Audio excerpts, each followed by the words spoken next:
everyone, welcome back to Design, Create, Inspire. So one of my most popular videos is my ARE video, all about failing and how to get through it. And a question I get asked all the time is what resources I used. So if you look on that video, there's a chart that I made and I will link that below here. I basically created a PDF of all the different resources that I used that are either free or paid sources that ARE recommends and that helped me through it. And I include links and stuff, which is super helpful, especially for random stuff like random PDFs that are not provided. So that's really helpful. So look in the comments for that. And I'm also going to link all the books that I talk about today just right there. So it's really easy to go find it.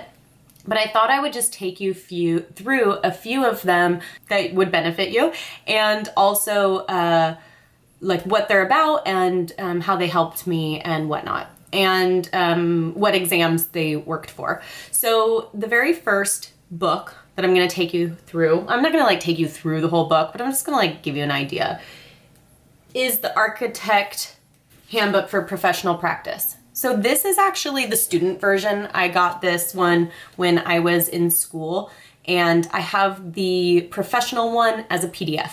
And I think I link that in the resource guide. So this is amazing. And again, the professional one, I don't think I accessed the student one for the exam, but just looking through it briefly, it looks like it's pretty similar.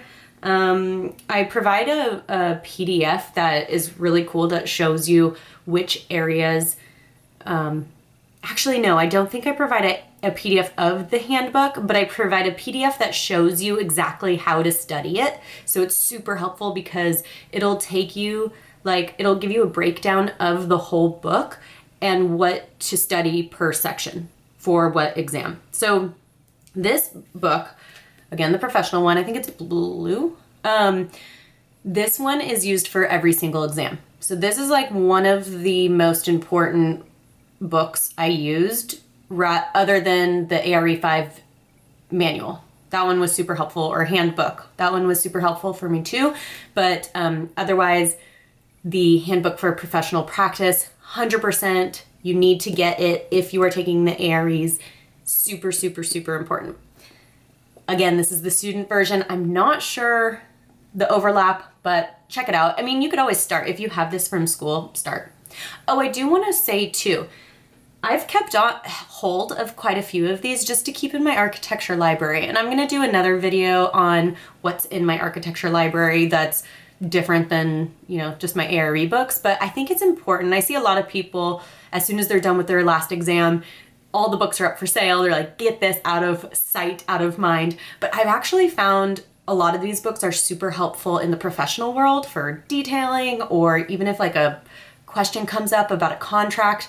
I have really valued keeping these. So I think some of these are worth investing in and keeping them. I think it's kind of cool to look back and be like, holy shit, look at all this work that I did. Look at all this, look at all these books. Look at all these textbooks that I read through for these exams, and it's helpful. So I don't totally recommend ditching them as soon as you're done. But that's the first one. Highly, highly, highly, highly, highly, highly recommend. It's a necessity. Get it. Link below. The second one is the Architect Studio Companion. This one again is super, super, super helpful. So this one's amazing because it kind of brings you through an exact project. So it'll tell you in the beginning how you can use the book, and this also is really good for the professional world, especially if you're out on your own and you're starting your first project, and this will kind of act as your checklist. So it's determining what the building code is, what the occupancy is, and the steps to go through that. So once you know the occupancy, then you know what type of construction you can do. Then you can start determining the size based on the zoning, based on the occupancy load allowed. So all that stuff. And then it also even goes into mechanical and plumbing and all that. So it's super, super helpful. It also gives you really great structural sizing charts that are a lot easier to comprehend. So there's another book I'm going to show you about engineering, but this one is like a very basic, quick guide for sizing, and I felt like this was super helpful for PPD and PDD. So this one, again, the Architect's Studio Companion, this one is better for PA, PPD, and PDD. There's not a lot of use for this for like the contracts or anything like this. This is more of like the actual design. So 100% recommend this. Also recommend it just for your studio library. So definitely worth getting. So the next book I recommend is Building Codes Illustrated, and you're gonna see this recommended from like pretty much everybody. It's really helpful for visualizing it, visualizing the construction of things. And in my PDF, my resource PDF, I specify which chapters are good for which exam. So definitely look at that. That way, there's so much content. There's so many books. I mean, obviously, all of these are like giant textbooks. You can't go through all of them for each exam. You know what I mean? It's not worth it. So you want to look and be efficient in how you're studying. So definitely only study the chapters that you need to for each exam. Otherwise, it's just too much information. It's overload. So to give you an idea, one thing I hate about this book is the text. They use like that old, what did it used to be in CAD? It was like called handwriting or something. It's like supposed to mock the handwriting. And then they do like the loopy arrows. To me, it's a little distracting and it's a little hard to read. So just be aware of that. But at the same time, the graphics are super, super helpful. So there's just lots of detailing, you know, doors. It goes through each thing. So like doors and windows, wall flashing. Flashing is super important for the exam. So this is a really good chapter to review, and again, it like has tons of illustrations, so it just helps like solidify it in your brain. So let's see which ones flat roof assemblies, so different roof assemblies, how they're structured in terms of like vapor barriers, insulation, thermal, water, those really important things. This helps make it really clear in your head, because there are certain things in the exam where you have to actually lay out the layers of the details. So you're going to want to know where the thermal goes, where that water vapor goes, where the roof parapet flashing goes, that whole thing. So this is really helpful because not only will it give you a verbal reason for why things are, but it'll also help, at least for me, I'm a very visual person. So I remember going through and like being able to see this and like see why it was that way. So let's see what other one I did. Oh, I did this because I was working on a cathedral ceiling and a vaulted ceiling that didn't have an airspace. And so it was figuring out how to properly ventilate or not ventilate the roof system. So this is a good example of how I'm actually using this book in the real world in my practice, where I'm able to go back and say, oh yeah, okay, so this is why you don't want ventilation in this sort of system, and this is how you're going to properly detail it. So again, this is a really helpful book for the exams and for your studio library. And yeah, don't like discard the books right afterwards. Go back and look at them. It's so, so helpful. And I find that they're much more reliable info than like just Googling it, because online there's so much random stuff that these books are so helpful. So the next one, Fundamentals of Building Construction. So I have had this book forever. This one's really good for PPD and PDD. I love this book. I think I was detailing again. I came in here for work just to see the details again of unventilated roof spaces. So it's so helpful for all of it. But of course it's really dense. So for the exams, it's worth, kind of filtering through. What I always found helpful was I would kind of flip through, and if something looked foreign to me or I needed more information, then I would go through it a little bit deeper. Like for example, heavy timber framing. For some reason, like I always got confused about that with the occupancy. I'm like, okay, it's wood, but so is it combustible or non-combustible? I was like always so, I don't know, it always tripped me up. So like I read deeper on that, and that was super helpful. So again, not like you have to go through it word for word. If that's the type of learner you are, fine, but definitely worth having. Even, like talking about arches, I think this maybe came into the exams a little bit of the different like areas of an arch and that whole thing. So this is really good. Again, more for PPD and PDD. Heating, cooling, and lighting. You've probably heard about this one. I had this book, I think from back when I did the LEAD exam in like 2012. So it's super helpful for that. Super helpful for even like designing passive and figuring out how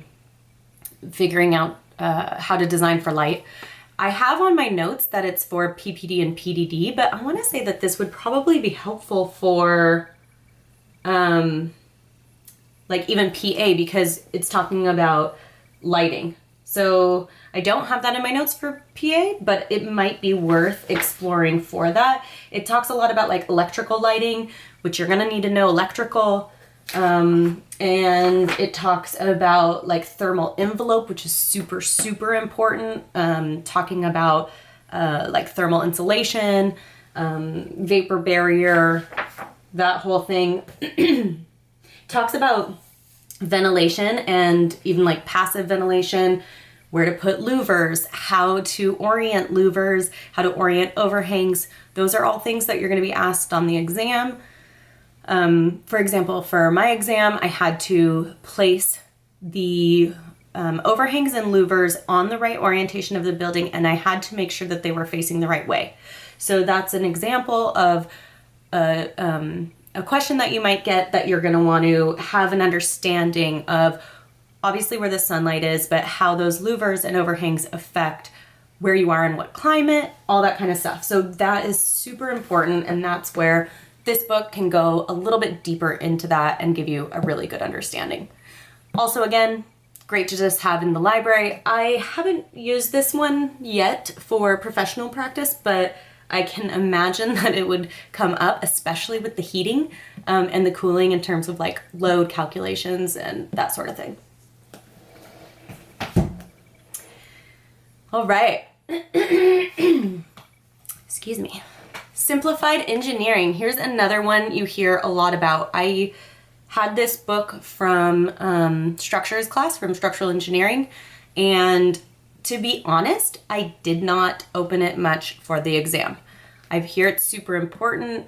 I obviously have it, so I'm not sure why I didn't. I think it's just you're so overwhelmed and overloaded with information. I'm not one to like read from A to B, so I'm more to like skip around. So I think I just didn't really get to it, but this one's recommended for the two big exams, PPD, PDD.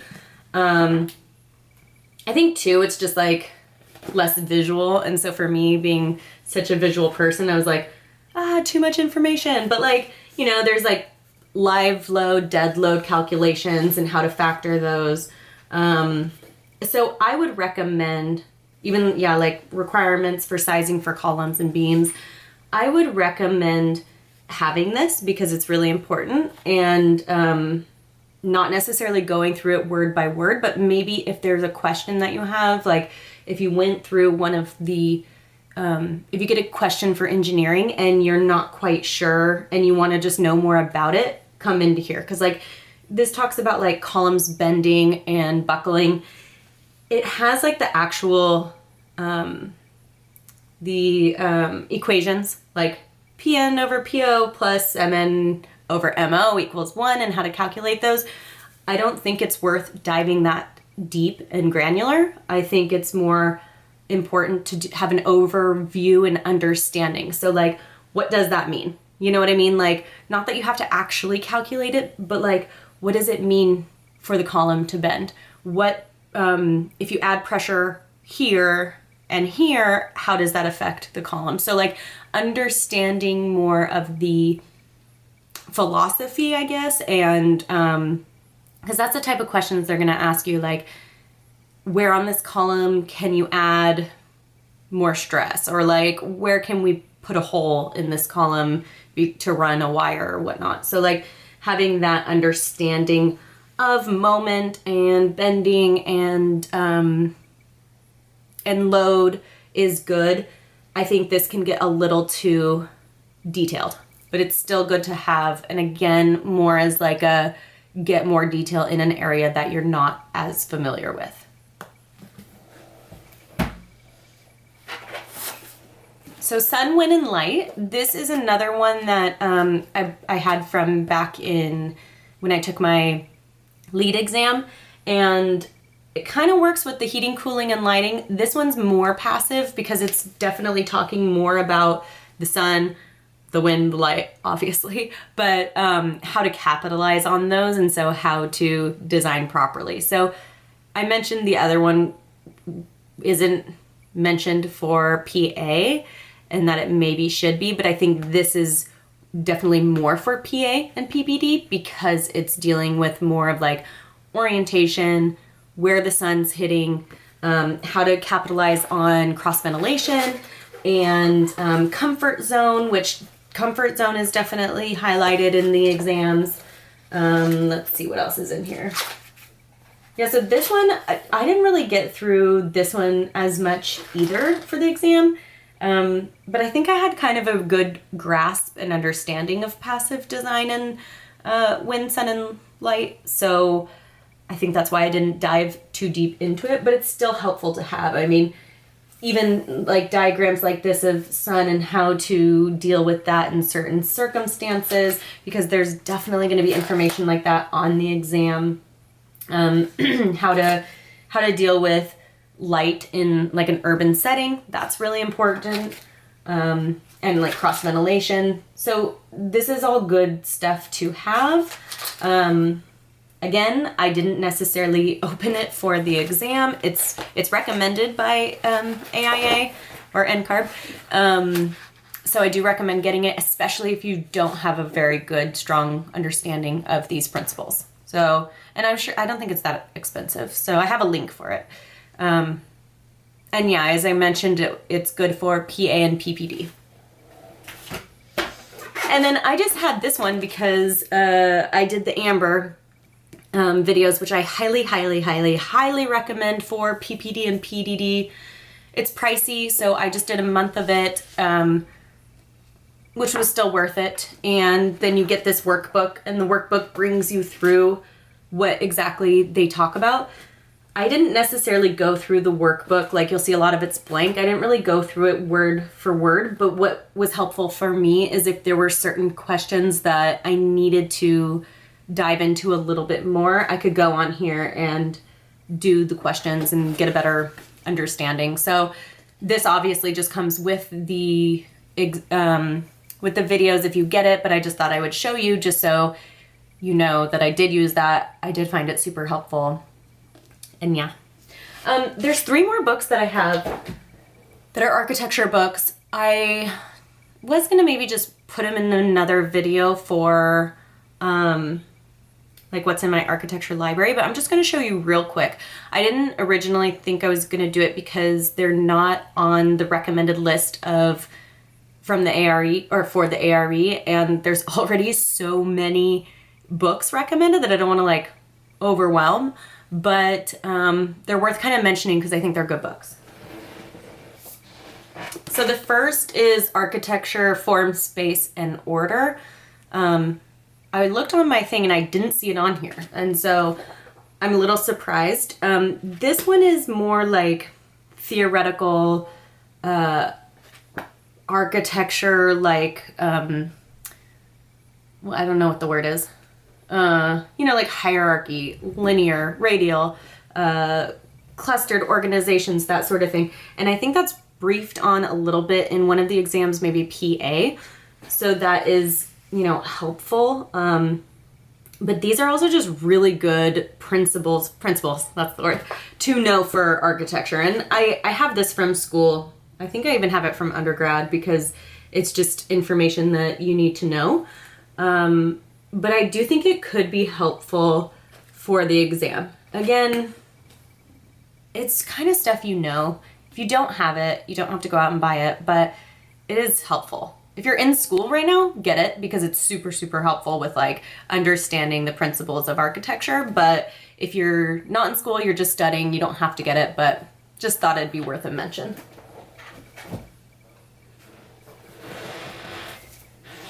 The other one, which was for sure from undergrad, is the architectural drafting and design. This one's just really helpful for actual drafting.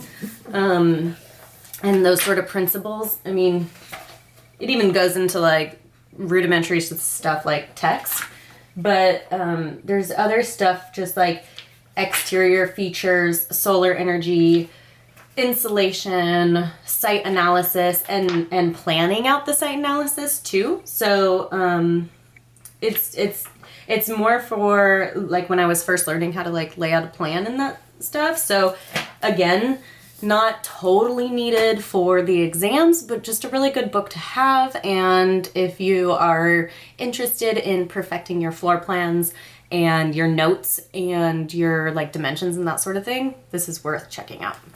And obviously mine's like so worn out. I think I've had it for like 13 years. This one I had from my lead exam. Sustainable Building Systems and Construction for Designers. I was an interior designer undergrad, so that's what this was for, but still super helpful.